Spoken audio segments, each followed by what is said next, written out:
Akashvani Adilabad 100.2 FM మనస్సు నిండా.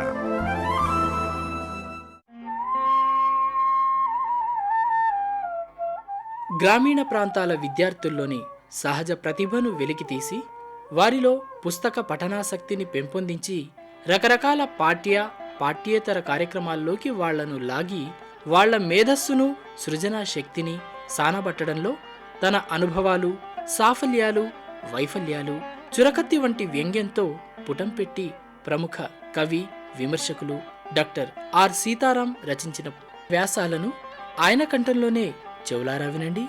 విద్యార్థుల కోసం, అన్ని స్థాయిల అధ్యాపకుల కోసం.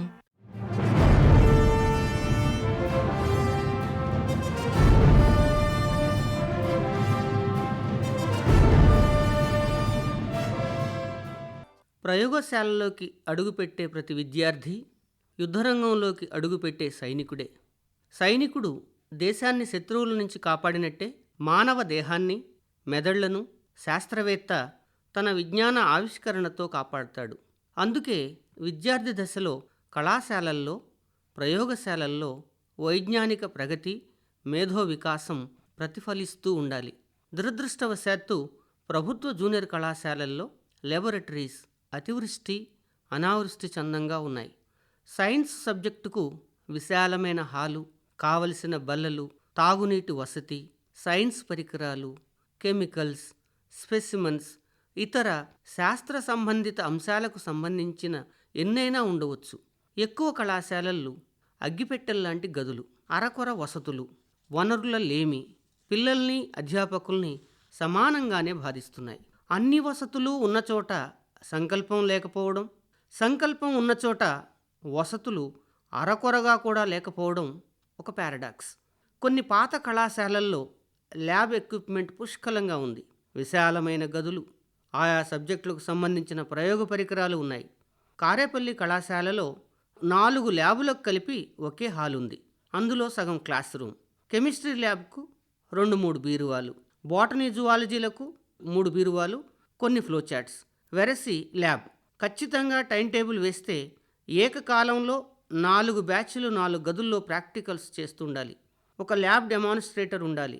ప్రతి ల్యాబ్కు ఒక ల్యాబ్ అసిస్టెంట్, అటెండర్ ఉండాలి. ఇవేవీ లేని కళాశాలలు ఎక్కువ. వీటిని గురించి ఎవరైనా మాట్లాడితే మొహం మీదనే నవ్వేస్తారు. డిగ్రీ కళాశాలల్లో అయితే డెమాన్స్ట్రేటర్ ఉంటాడు అని నన్ను సవరిస్తారు. ఇక జూనియర్ కళాశాలకు ల్యాబ్ అసిస్టెంట్ అవసరం ఉండదా? పోనీ అటెండర్ అవసరం కూడా లేదా? చాలా చోట్ల రికార్డ్ అసిస్టెంట్లనే ల్యాబ్ అసిస్టెంట్లుగా వాడుతున్నారు. ఒకప్పుడు కారేపల్లి కాలేజీలో 6 అటెండర్ పోస్టులు ఉండేవి. ఒక పోస్టు ట్రాన్స్ఫర్ అయ్యింది. మిగిలిన 5లో 1 రిటైర్మెంట్. ప్రస్తుతం ఒకే ఒక్క అటెండర్ పోస్టు ఉంది. ల్యాబ్లో ప్రాక్టికల్స్ చేయడం ఇప్పుడు ఎవరికీ అంతగా నచ్చని విషయంగా మారిపోయింది. పిల్లలు ప్రాక్టికల్స్ రెగ్యులర్గా చేయకుండానే పరీక్షలకు వెళతారు. జనవరి తర్వాత కానీ ఓ 20 రోజుల పాటు ప్రాక్టికల్స్ చేయిస్తారు. ప్రైవేట్ కాలేజీల్లో అయితే దాదాపు ఇది మృగ్యమే. ఉన్న ల్యాబ్స్లో కెమికల్స్ ఉండవు. ఏదో ఒక రూపంలో ప్రైవేట్ కాలేజీల్లోనే జరుగుతాయి. కాబట్టి ఆయా కాలేజీల వాళ్ళ దగ్గర నుండి కెమికల్స్ అడిగి తీసుకోవటమో, డబ్బు తీసుకోవటమో చేస్తారు. క్రమంగా ఎంత చులకన భావాన్ని అటు విద్యార్థులలోనూ ఇటు అకాడమిక్స్లోనూ కలగజేస్తాయో ఈ పనులు వేరే చెప్పనక్కర్లేదు. ఓ రోజు ల్యాబ్ చూసేందుకు వెళ్ళాను. ఓ మూలన కిరోసిన్ స్టవ్ ఉంది. దానిలో కిరోసిన్ లేదని చాలా టెన్షన్ పడుతున్నారు కెమిస్ట్రీ లెక్చరర్. పొయ్యి మీద చేస్తారు. మరి ప్రాక్టికల్స్ కూడా కిరోసిన్ పొయ్యి మీద చేయాల్సి వస్తుంది. వారిలో ఎంత న్యూనత కనపడిందంటే ఆత్మను చంపుకొని ప్రాక్టికల్స్ నిర్వహిస్తున్నారు. ఈ ల్యాబుల పరిస్థితి ఈ విధంగా ఉండడానికి కారణమెవరు? మరి ఇటువంటి అననుకూల ల్యాబొరేటరీల నుంచి ఎటువంటి శాస్త్రవేత్తలను మనం ఊహించగలం? మరో విషాదం ఏమిటంటే కనీసం గవర్నమెంట్ కాలేజీలలోనైనా అంతో ఇంతో సదుపాయాలున్నాయి. ప్రైవేట్ కాలేజీల్లో ఈ మాత్రం కూడా లేవు. అందుకే వారు డబ్బుల్ని వెదజల్లేస్తారు, మొహాట పెట్టేస్తారు. ఏ ల్యాబొరేటరీలు లేని ప్రైవేట్ కాలేజీల నుంచే ర్యాంకర్లు వస్తుంటారు. వీరు ఎటువంటి విజ్ఞానవేత్తలుగా రూపొందగల అవకాశం ఉంటుంది? ఒకవైపు కపిల్ సిబాల్లు, శామ్ పిట్రోడాలు విద్యా వ్యవస్థ సంపూర్ణంగా అత్యాధునికం కావాలని అభిలషిస్తూ ఉంటారు. 21వ శతాబ్దంలో కూడా తరగతి గదికి చాక్పీస్, డస్టర్తో వెళుతున్నామంటే మనం 200 ఏళ్ళు వెనకబడి ఉన్నామని వ్యాఖ్యానాలు చేస్తూ ఉంటారు. ఏది ఆ అత్యాధునిక శాస్త్ర, విజ్ఞాన, భౌతిక సంపత్తి? నీ ల్యాబ్ను నువ్వు ఇష్టపడటం ద్వారానే నీ సబ్జెక్టు పట్ల నీకు ఇష్టం ఏర్పడుతుంది. సబ్జెక్టు పట్ల నీ ఇష్టం గాఢంగా ప్రకటితమైనప్పుడే విద్యార్థిని ప్రేరేపించగలవు. నీ ప్రేరేపణా శక్తి ఒక శాస్త్రవేత్తను కనుగొనగలదు. ఇదంతా రాయడానికి, చదువుకోవడానికి, వినడానికి బాగానే ఉంటుంది. ల్యాబ్కి వెళ్ళగానే గోడ కొట్టిన బంతిలాగా వెనక్కి తిరిగి రావాలనిపిస్తుంటుంది. ఇటువంటి దుస్థితిలో ల్యాబ్స్ను ఉంచుకుని ఈ వాస్తవాన్ని పట్టించుకోకుండా అంతర్జాతీయంగా గత 2-3 దశాబ్దాల నుంచి సైన్స్ పత్రికలలో ప్రమాణాలతో కూడిన పరిశోధనా పత్రాలు రావడం లేదని, సైన్స్ పట్ల ఉదాసీన వైఖరులు పెరిగాయని ఫిర్యాదులు చేయటం ఎంతవరకు సబబు? రండి, మంచి ల్యాబొరేటరీస్ను రూపొందించండి. విద్యార్థులలో వైజ్ఞానిక ఆవిష్కరణల తృష్ణను తట్టి లేపండి. అబ్దుల్ కలాంలను కనుగొనండి. చిట్టి తల్లి చదువు మానేసింది, రమేష్ చదువుతున్నాడు. ఇది వినడానికి చాలా చిత్రంగా ఉంటుంది.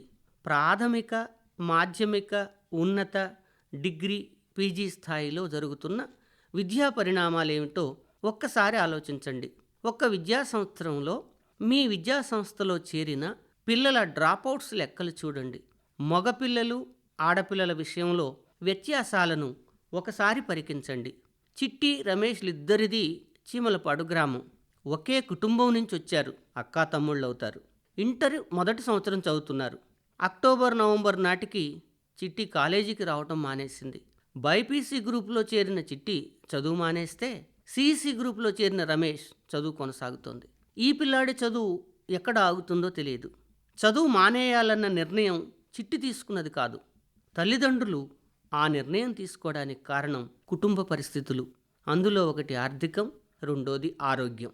జూలైలో అడ్మిషన్లన్నీ పూర్తయ్యాక క్లాసులు ముమ్మరంగా జరుగుతున్న నేపథ్యంలో ప్రథమ సంవత్సర విద్యార్థుల ఆర్థిక స్థితిగతుల్ని, కుటుంబ నేపథ్యాలను ఊరికనే తెలుసుకునడం జరిగింది. ఈ తెలుసుకునే ప్రక్రియలో ఉండగానే అడపాదడపా చిట్టి కళాశాలకు రెగ్యులర్గా రాకపోవడము, వచ్చిన సందర్భంలో తరచుగా ఇంటికి వెళ్లేందుకు అనుమతి అడగటము దృష్టికొచ్చింది. వాకప్ చేస్తే తల్లికి ఆపరేషన్ జరిగింది. ఆరోగ్యం బాగాలేదు. ఇంటి దగ్గర సాయపడే మనుషులు లేరు. అప్పుడు చిట్టి తప్పకుండా అటెండెంట్గా ఇంటి దగ్గర ఉండవలసి వచ్చింది. చిట్టికి ఇంకో తమ్ముడు కూడా ఉన్నాడు. ఆ కుటుంబంలో 10 పాస్ అయిన ఆడపిల్ల చిట్టియే. ఇంటి పనుల నిమిత్తం రమేష్ చదువు ఆగలేదు. తమ్ముడు కోసం చిట్టి చదువును వదులుకోవలసి వచ్చింది. ఆ అమ్మాయిలో చదువు పట్ల ఇష్టం ఉంది. చదువుకోవాలన్న ఆకాంక్ష బలంగా ఉంది. ఇంటి దగ్గర తాత చాలాసార్లు తనను తిడుతూ ఉన్నాడని, చదువు మానేయమంటున్నాడని కళ్ళనీళ్ల పర్యంతమవుతూ చెప్పింది. చిట్టికి తిండికి బట్టకు గాను ఆ కుటుంబం మీద ఆర్థిక భారం పెద్దగా లేదు. పైగా ప్రభుత్వం స్కాలర్షిప్ ఇస్తుంది. కాబట్టి చదువుతున్నది ప్రభుత్వ కళాశాలలో కనుక ఆ పిల్ల చదువు కోసం ఎవరూ అదనంగా ఖర్చు చేసే అవసరమూ రాదు. తల్లి ఆరోగ్య పరిస్థితుల కారణంగా చిట్టి చదువుకునే అవకాశాల తలుపులు మూసుకుపోయాయి.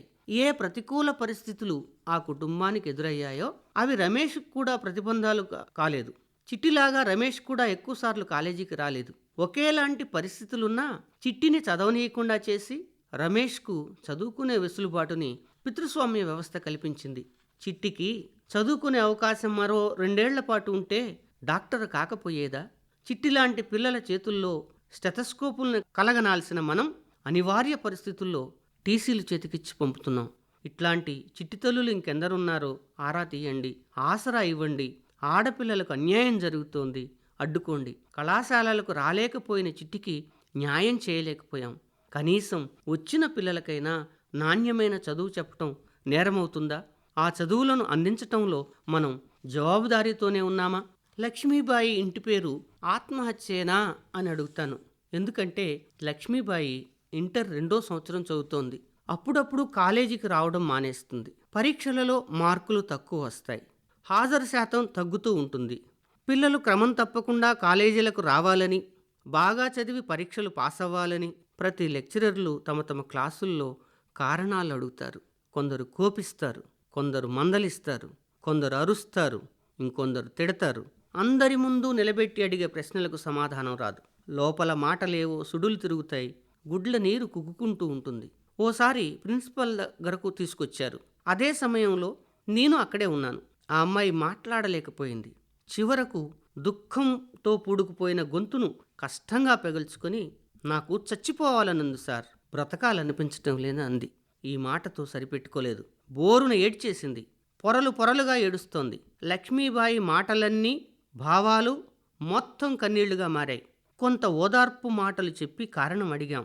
ప్రతిదానికి ఒక కారణం ఉంటుంది, కానీ ప్రతిసారి అందరూ కారణాలు చెప్పలేరు.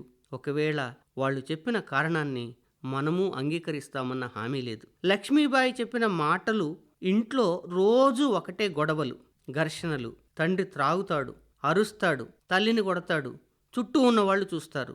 ఇంటర్ చదువుతున్న ఆ అమ్మాయి తన కుటుంబం నలుగురిలో ఆ విధంగా బయటపడటం ఇష్టం లేదు. ఎంతో అభిమానం, పౌరుషం. కుటుంబం హుందాగా ఉండాలని, తండ్రి తాగుడు మానేయాలని, కుటుంబ కలతలు ఉండకూడదని, ఒక ప్రశాంత జీవితాన్ని లక్ష్మీబాయి ఆశిస్తోంది, నిత్యం అశాంతిని ఎదుర్కొంటూ. మరి లక్ష్మీబాయి కుటుంబ పరిస్థితులు ఆమె చదువుకు అనుకూలంగా ఉన్నాయా?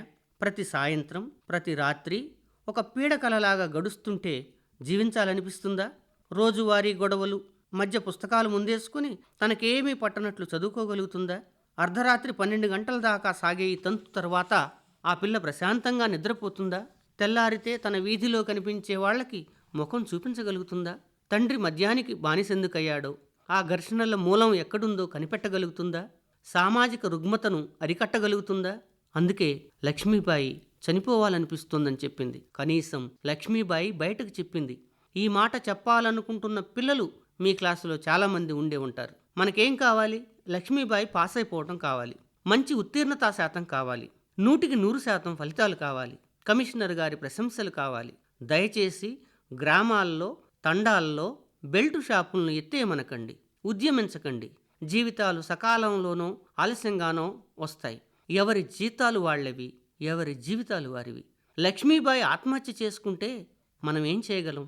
ఒట్టి పాఠాలు చెప్పగలం, 9 to 5 పని చేయగలం, పరీక్షలు పెట్టగలం, పరీక్ష పేపర్లు దిద్దగలం, వాల్యుయేషన్ రెమ్యునరేషన్ పెంచమని ఆందోళన చేయగలం, ఆర్జిత సెలవుల గురించి ఆలోచించగలం. అది రానప్పుడు లెక్చరర్ల సంఘాన్ని తిట్టగలం, ఓట్లేసి ఓడించగలం, గెలిపించగలం. 1 గంట కూడా అదనంగా మన ప్రభుత్వ విద్యా సంస్థల్లో చదువుతున్న పిల్లల సామాజిక, సాంస్కృతిక, ఆర్థిక నేపథ్యాలను ఆలకించగలమా? ఎందరో లక్ష్మీబాయిలకు మనం ధైర్యవచనం కాగలమా? ఇప్పుడు పిల్లలకు కావలసింది సోషల్ లీడర్షిప్. కేవలం పాఠాలు కాదు, వారికి కావలసింది వాళ్ళ జీవితాల్లో మేట వేసిన బాధల్ని మనం వినాలి, క్షమించాలి. మనం తోలు చెవులను ఏనాడో కోల్పోయాం. మనవి ఇప్పుడు ఇనుప చెవులు, లోహగుండె, గాజు కళ్ళు. లక్ష్మీబాయి లాంటి పిల్లల్ని జీవితంలో గెలిపించగల పాఠం, ఒక సామాజిక పాఠం మీ దగ్గరుంటే చెప్పండి. లేదా అనేక మంది పిల్లలు 2012 తర్వాత ఎన్నెన్నో అనేక అసంఖ్యాక సవాలక్ష బాధల చేత, కన్నీళ్ల చేత మీ కళ్ళ ముందు నుంచే నిష్క్రమిస్తుంటే ఉత్తీర్ణతా శాతం సగటు లెక్కల్లో మునగండి, తేలండి. ఇంటర్మీడియట్ కమిషనర్ గారు ఎంత శాతం టార్గెట్ ఇచ్చారో అంత శాతం టార్గెట్ను సాధించడానికి సకల అడ్డదారులు అన్వేషించి చూడండి. ఫలితాలు ప్రేమతో వస్తాయి, బాధ్యతతో వస్తాయి. ఆ బాధ్యత ఇప్పుడు ఎవరికి ఉంది? ఈ పుస్తకం 2009లో రాయబడినటువంటి పుస్తకం. అందువల్లనే 2012 అని వాడాను. 2015 తర్వాత నుంచి చూస్తే ఎన్నెన్ని పిల్లల ఆత్మహత్యల్ని మనం చూస్తున్నామో. దయచేసి ఆలకించండి, ఆ వైపు కదలండి.